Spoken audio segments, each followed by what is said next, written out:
रत्नागिरीमधील जगबुडी नदीनं धोक्याची पातळी ओलांडली आहे। खेड दापोली मार्गावर पुराचं पाणी आलंय, त्यामुळे वाहतूक ठप्प झालेली आहे। रत्नागिरीमधील खेड शहराला पुराचा विळखा बसलाय। नारिंगी आणि जगबुडी या नद्या धोक्याच्या पातळीवर आहेत। मुंबई गोवा राष्ट्रीय महामार्गावर सखल भागामध्ये सुद्धा पाणी साचलेलं आहे।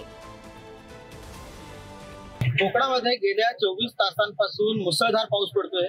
रत्नागिरी जिल्ह्यामधल्या खेडमध्ये तब्बल 24 तासामध्ये 178 मिलीमीटर पेक्षाही जास्त पाऊस, अगदी ढगफुटी झाल्यासारखा पाऊस पडलेला आहे। आपण उभे आहोत खेड दापोली मार्गावर आणि पाठीमागे जे तुम्ही पाहताय ते खेड दापोली मार्गावर नारंगी नदीला आलेल्या पुराचं पाणी आहे।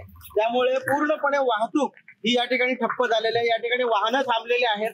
दापोलीच्या दिशेने जाणारी जी वाहनं आहेत त्यांना या ठिकाणी पुढे जाता येत नाहीये, खेडमध्ये अडकून पडलेले आहेत।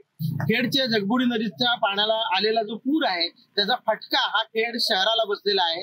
नजीकची जी गावं आहेत त्यांना बसलेला आहे। नदी किनाऱ्यावरील शेत जमीन पूर्णपणे पाण्याखाली गेलेली आहे। त्यामुळे शेतकरी हवालदिल याच्या पुढच्या कालावधीमध्ये होताना आपल्याला पाहायला मिळणार आहे। प्रशासनाने वारंवार आवाहन केले, नदी किनारी कोणीही जाऊ नका, पावसाची संततधार अशी सुरू राहणार आहे। पुढारी न्यूज साठी अनुज जोशी, खेड, रत्नागिरी।